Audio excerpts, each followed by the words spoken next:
मतलब बंधन, प्रोटेक्शन मतलब रक्षा, तो ये कॉमन सेंस से भी आप उसको कर सकते हैं। निम्नलिखित में से कौन गुजरात का पशु व्यापार उत्सव है? पशु व्यापार उत्सव वोठा है। वोठा, CHSL ने पूछा। MTS में गुजरात में उत्तरायण उत्सव पर क्या होता है? पतंग उड़ाते हैं, पतंग उड़ाते हैं।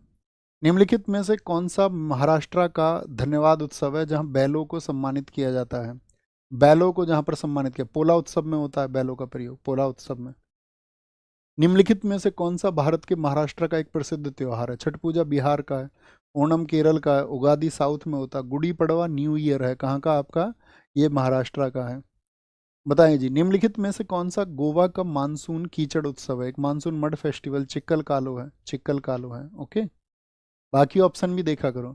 साओ जुआ उत्सव के दौरान गोवा के लोग एक दूसरे को क्या गिफ्ट करते हैं? 2020 में पूछा गया था CGL में, नहीं 2020 में नहीं, 19 में पूछा गया था। क्या बोलते हैं इसको? एक दूसरे को फ्रूट्स देते हैं, फ्रूट्स, फ्रूट्स देते हैं। कर्नाटक में मनाए जाने वाला हम्पी उत्सव को भी कहा जाता है, क्या कहा जाता है? नृत्य उत्सव, सरहुल, ये तो झारखंड का है। विजय उत्सव बोलते हैं, क्या बोलते हैं उसको?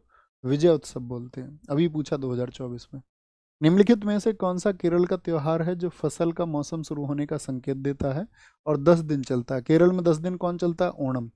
फर्स्ट डे है इसका अथम और 10th डे है इसका थ्रू ओणम। 10th डे क्या है? थ्रू ओणम है, थ्रू ओणम। ओके। निम्नलिखित में से तमिलनाडु के किस त्योहार में बैलों को वश में करने का खेल खेला जाता है? तो बैलों को वश में किया जाता है किसमें? आपका पोंगल में। इसी के दिन तो होता है पोंगल के समय पर। आपका कौन सा पोंगल होता है? मट्टू पोंगल होता है, मट्टू पोंगल।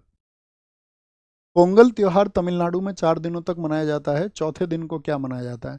तो भोंगी पोंगल इंद्र देवता की होती है आपका, फिर सूर्य पोंगल होता है, फिर मट्टू पोंगल होता है, फिर होता है चौथे दिन कन्नुम पोंगल, कन्या की पूजा होती है। निम्नलिखित में से कौन सा त्योहार आंध्र प्रदेश में नववर्ष के दिन के रूप में मनाया जाता है? नववर्ष मनता उगादी, आंध्र प्रदेश में भी, आपका तेलंगाना में भी, कर्नाटक में भी। बथुकम्मा कहाँ पर मनाया जाता है? बताइए फटाफट से। बथुकम्मा त्योहार ये है आपका तेलंगाना का। अलाई बलाई भी यहीं का है, ठीक है। एक बार रिवाइज करोगे तो सारे याद आ जाएंगे, ठीक है। तेलंगाना का बथुकम्मा हो गया आपका, बथुकम्मा हो गया, बोनालू हो गया आपका, अलाई बलाई हो गया आपका, दोनुल्ला पाथुंगा पाडुंगा हो गया आपका, समक्का सरक्का जतारा हो गया, नागोबा जतारा हो गया, मेधराम जातरा हो गया आपका, आपका तिरुपति तिरुमला हो गया। तो अगर हमको याद हो सकते हैं तो तुमको भी याद हो सकते हैं, चिंता नहीं करनी है कभी भी। लेकिन होंगे कैसे? बार बार रिवीजन से, बार बार रिवीजन से। आंसर मार्क कर दिया हमने, हाँ जी। नुआखाई उड़ीसा का सबसे बड़ा फसल कटाई उत्सव है जो निम्नलिखित कर दिया हमने, हाँ जी। नुआखाई उड़ीसा का सबसे बड़ा फसल कटाई उत्सव है जो निम्नलिखित, चिंता नहीं करनी है कभी भी। लेकिन होंगे कैसे? बार बार रिवीजन से, बार बार रिवीजन से। आंसर मार्क कर दिया हमने, हाँ जी। नुआखाई उड़ीसा का सबसे बड़ा फसल कटाई उत्सव है जो निम्नलिखित में से किस त्योहार के एक दिन बाद मनाया जाता है? ठीक है, सबसे बड़ा फसल कटाई उत्सव है नुआखाई। नुआखाई कहाँ का है साथी? आपका उड़ीसा का, उड़ीसा का। और ये किस त्योहार, ये हमने आपको नहीं बताया, ये किस त्योहार के एक दिन बाद मनाया जाता है? बताइए।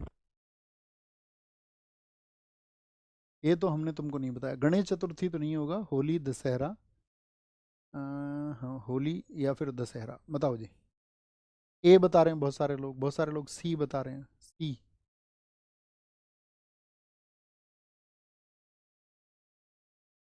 नहीं पता है, इसी को होमवर्क के लिए देंगे हम तुमको आज। सबसे कठिन क्वेश्चन यही लगा हमें, हमें भी नहीं पता इसका आंसर, है ना। हिंदू कैलेंडर के निम्नलिखित में से किस महीने में होली का त्योहार मनाया जाता है? बताओ। होली का फागुन होगा, उसका आंसर भी होली होगा, है ना, पिछले क्वेश्चन का भी। दशहरा हिंदू कैलेंडर के किस महीने में मनाया जाता है? बताइए जी। हिंदू कैलेंडर के दशहरा, दशहरा अश्विन महीने में। दुर्गा पूजा भी अश्विन महीने में बनती है। चैत्र में रामनवमी और आपका हनुमान जयंती बनती है। कार्तिक में भाई दूज और आपका दीपावली बनती है, ठीक है। आइए जी, नवरेह चंद्रवर्ष है जो निम्नलिखित में से किस राज्य केंद्र शासित प्रदेश में मनाया जाता है? ये हम आपको होमवर्क देंगे, और होमवर्क का आंसर लिखना आप सब लोगों के लिए ज़रूरी है और बहुत महत्वपूर्ण है। ज़रूर आंसर लिखना है, ओके। कोई इशू, कोई परेशानी किसी भी साथी को? सर कोई कहानी सुना दो अब। अरे कहानी सुन रहे हो तुम? आज टाइम हो गया, किसी दिन और सुनाएंगे तुम कहानी, ठीक है भैया। तो होमवर्क जरूर लिखा करो। हम आपसे हमेशा रिक्वेस्ट करते हैं कि जो भी साथी कक्षा को बाद में देखते हैं तो यहाँ कमेंट सेक्शन में नहीं, आपको हमेशा ऑफलाइन कमेंट लिखना है और अपने जो भी शब्द हों आप लिखा करें। और कल का हमारा टॉपिक होगा क्या? क्लासिकल डांस, शास्त्रीय नृत्य। इतना महत्वपूर्ण